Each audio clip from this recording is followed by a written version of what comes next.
Hey everyone, I'm Liam. I'm the Vice President of Activities and Development here at KSLSU. My agenda and priority number one this year was to reduce the barriers for student groups to put on activities.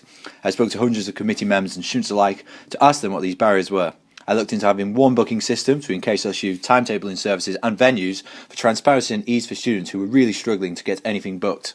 We've had a commitment from college to a 24-hour response time for all bookings put through their system.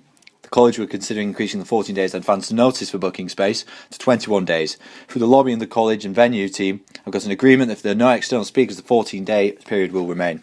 I've demanded more to be done with tutus, including projector speakers, and of course our great new media suite that has developed over the past few months. Having been to the Principal's Executive team, I've got a commitment that nothing external will be taking tutus from now on, and we'll be looking at developing more and more space and facilities for our students for the future.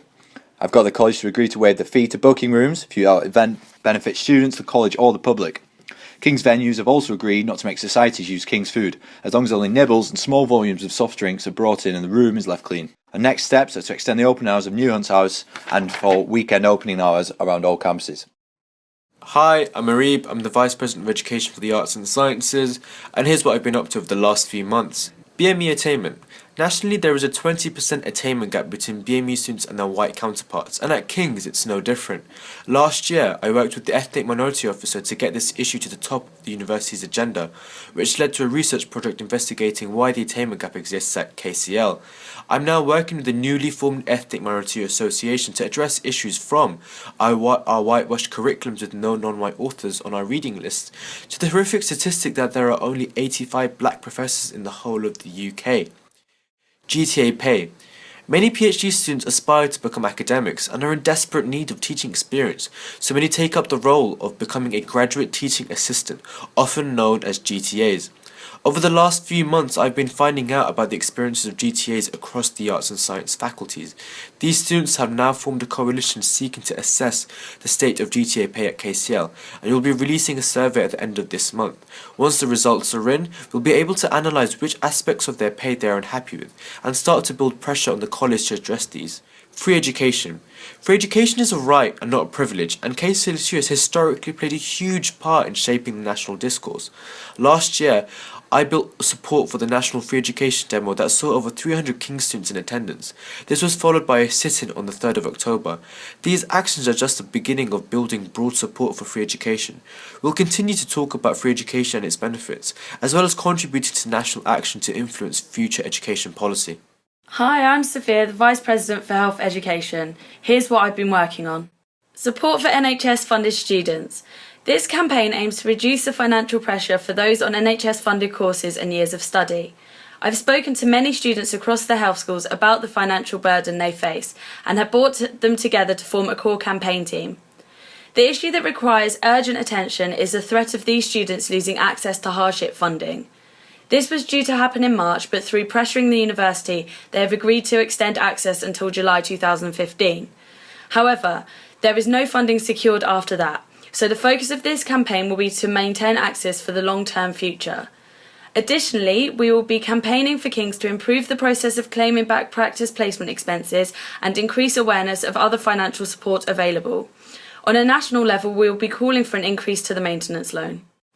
Fit to sit. My aim is to reduce the number of students that are disadvantaged by the mitigating circumstances procedure, especially due to the current Fit to Sit policy. A highlight for me was getting the College Assessment and Standards Committee to agree to review this procedure. This will allow me to present recommendations on how to make these processes work better for students with mitigating circumstances. We hope for this to be implemented by the 2015-16 academic year. Positive Minds.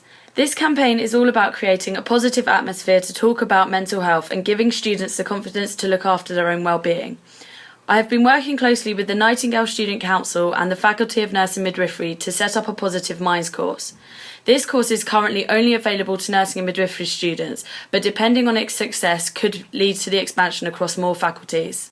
Hi, I'm Jamie, I'm the Vice President for Welfare and Community, and here's an update on what I've been working on so far this year. Affordable Accommodation campaign. Our aim is to ensure that more students with low and middle budgets can access and afford halls, as well as meet their other essential costs without it impacting their studies. At the start of term, we spoke to hundreds of students to find out the key issues and build support for the campaign. We've opened dialogue with the university by presenting a paper to the principal, meeting with the head of residences, and writing an open letter outlining our concerns. We've also taken direct action at an applicant's open day to put pressure on the university to act. This has resulted in the university looking at various pricing models to increase the number of affordable rooms across all residences. We are currently at the negotiating table for rent setting, and the focus now is to secure 25% of rooms at a price of under £150 per week. I'm confident that we can win this issue in time for next year. Mental health. I pushed for KSLSU and King's to jointly sign the Time to Change pledge on the 10th of December. This is a pledge to commit to decreasing mental health stigma and prejudice, as well as improving support at both our university and students' union. The most significant commitments pledged are an outreach programme, a peer support scheme, and mental health first aid training. I believe this will make a huge difference to the lives of many students at King's for years to come. Working Class History Month.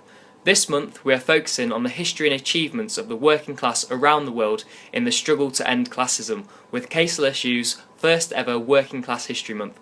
I work to encourage societies to apply to the fund to put on events that will reach the same.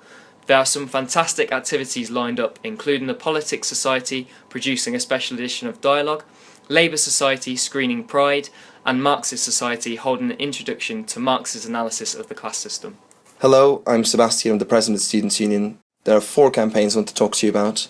The first one is this summer's Save Our Staff campaign. This campaign successfully stopped the university's plans to make 120 academics redundant in health schools, which would have had a detrimental impact on teaching and quality of research. Secondly, the London Living Wage campaign.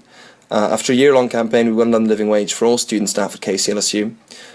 This makes a huge difference for them. We believe that an honest day's work deserves an honest pay, especially for those students that are struggling most with the high cost of living in London. Thirdly, our campaign for free education. Over the past 2 months we've been campaigning at King's and at national level for a free, fair and funded higher education system. The current system of fees and loans is broken. Universities have to deliver more with less, students are saddled with immense debts, and education simply is not recognised as a public good. In the run up to general election we'll keep making the case for a fundamental overhaul of the system because it is much needed. Also, going forward, we've just started work on our new campaign called Democratise King, in which we try to overhaul the decision-making at King's. We believe that the current structures are unaccountable, give powers to management, not to students and staff, and mean that our community isn't involved in the decisions that matter most to it. We want to change this. We want to make King's an institution that listens to its students and its staff, and we'll be going forward in the next few months, lobbying the university to change the way it works.